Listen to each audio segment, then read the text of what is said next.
Hi there, and thanks for tuning in. Today I'm joined by Mark Henning, the Executive Director of Digital and Media at Kantar Millward Brown. Hi Mark, how are you? Good, thanks. Good. Well, thanks for joining us today. Now, Mark, I know you're a bit of an expert on digital measurement, and this is a really hot topic right now that we're reading about because people are challenging what's going on with their programs. Why is digital measurement so important? Well, I think it comes around to just the size and scale of digital advertising now. If we go back, say, 5-10 years ago, people were using digital advertising as a bit of an experiment and trying it out. It was the new kid on the block. But over time, that's really changed. More and more of our money and our budgets are going towards digital advertising. In fact, more than 50% of people's budgets are now being spent in the digital world. So making sure that that's working, it's accountable, it's doing what you're hoping it will do, and you're getting value for money is critically important, and I think that's why there's much more scrutiny on digital measurement now than there ever has been. What are some of the common pitfalls or mistakes that you see marketers making when it comes to measurement?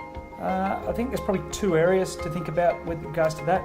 First and foremost is digital is put forward as the most accountable media, and there are metrics for anything and everything, and there are so many metrics out there that people will just choose whatever's out there to use to measure their campaigns. Now, whatever's out there may not be the most appropriate measure.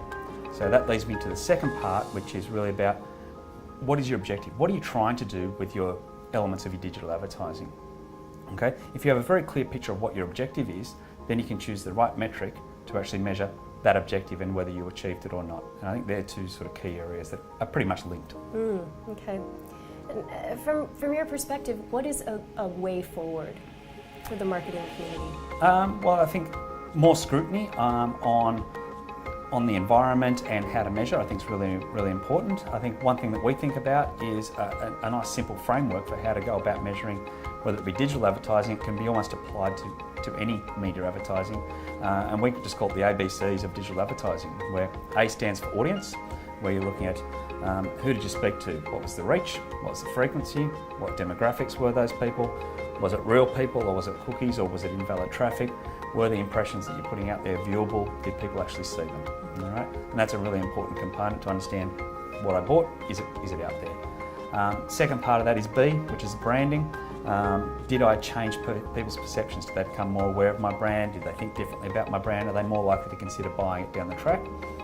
And am I appearing in a brand safe environment? Okay, making sure my brand is being upheld out there in the marketplace. The C stands for consumer behaviour. Did people do something after seeing the advertising? That could be simply, did they go and search for the brand? Did they visit the website? Did they download an article or an offer? Did they book a test drive? What did they do there? Did they download a credit card? And then the final piece is the sales piece. Did it actually ring the cash registers? Did they actually go and purchase something as a result of being exposed to the digital advertising? Now, that's a pretty simple framework, can be applied to anything, and it doesn't mean you need to use metrics from all of those elements every time you're measuring a campaign. If it's a sales campaign aimed at getting people to sign up to a credit card, then the S part might be the most important part of that, and you might look at just that. If it's a brand campaign, you're trying to change people's perceptions of the brand, tell them about something new, you might focus more on the audience and the brand part of that. Okay, so it's picking the right metric for the right objective, but that's a nice simple framework that people can think about and apply. Well, that would seem very logical, and hopefully we'll see more of that. But thank you for your time today, and we'll look forward to the next time we chat. Thank you.